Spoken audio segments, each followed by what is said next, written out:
Let's create a striking broken glass effects in few minutes.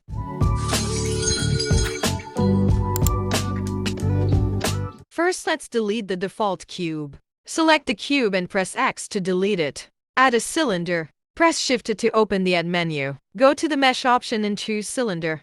With the cylinder selected, press Tab to switch to Edit mode. Make sure you are in Face Select mode, press 3 or click the face icon at the top. Click the top face of the cylinder to select it. Press I to inset the selected top face. This creates an inner face, forming the thickness of the cylinder walls. Move the mouse to adjust the inset size and click to confirm. With the inset face still selected, press E to extrude it downward, creating the hollow interior of the cylinder. We can switch to X-ray mode to see what we are doing. Then press numpad 1 to go to front view. Using the Move tool, move the mouse and the Z-axis to set the depth, then click to confirm. Press Ctrl 7 to go to the bottom view. Then press the I key to inset a face. Press the I key again to inset another face. Press M to merge this at the center. Let's view from the top. We are going to repeat the same process. Press the I key to inset a face. Then press the I key again to inset another face. Press M to merge this at the center.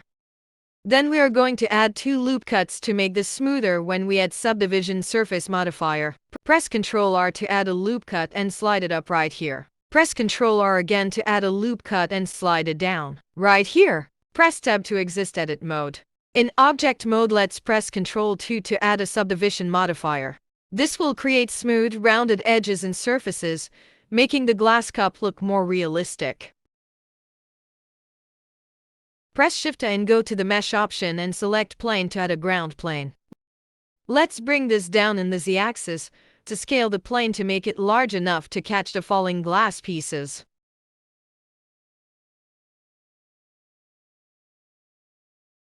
Press Ctrl A to apply all transforms.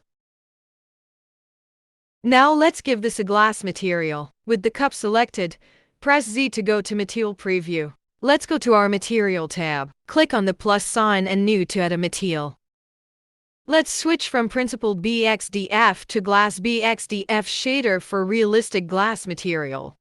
Set the roughness value to 0.001 and the IR index of refraction to around 1.5, which is typical for glass, to achieve a realistic material. Next, switch to blend mode to alpha blend and enable screen space refraction to ensure the transparency and light interaction look accurate. In the Render tab, enable screen space reflection and refraction to enhance the realism by allowing light to interact naturally with the glass surface and refract through it. Select the background plane. Go to the Material tab and give it a material.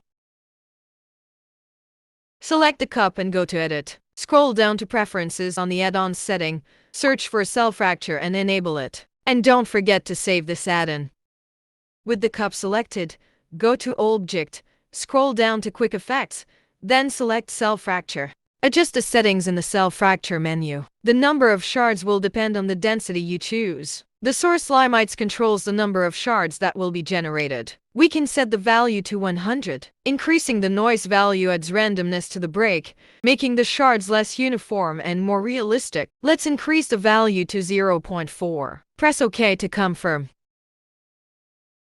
If you pay attention, you will notice what is happening on our scene. After fracturing, the original object will still be visible. Let's hide it. First, let's switch back to solid mode. Select the original cylinder, press M to put it in a collection. Scroll down and turn it off. We are going to add a rigid body simulation to our objects. But let's first select all the newly created fractured pieces and put them in a collection to make our outliner tool look organized. You can enable X-ray mode to select everything. Press M to put this in a collection. Select the plane, go to the object, scroll down and select the rigid body option, set the type to passive. This makes the plane act as a solid surface for the glass pieces to collide with. Let's do the same for our cup. Select all fractured pieces. Go to Object and choose the rigid body option. This time around we are going to set it to active. We set the cup as active so it can move and interact dynamically in the physics simulation, creating realistic braking and falling effects. The ground plane is set to passive because it needs to remain static and not move during the simulation.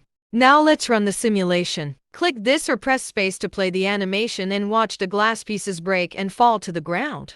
As you can see, our glass has shattered realistically on the plane. Let's switch to Material Preview to see it in more detail. In Material Preview you can see the randomness in how the glass shattered, with each piece reflecting light uniquely. This variation enhances the realism, giving the effect a natural and dynamic look. Let's switch to Solid Mode. If you select this, you'll notice that no keyframes have been added. To fix this, go back to the Rigid Body tab or go to Object, and under the Rigid Body options, select Bake to Keyframes.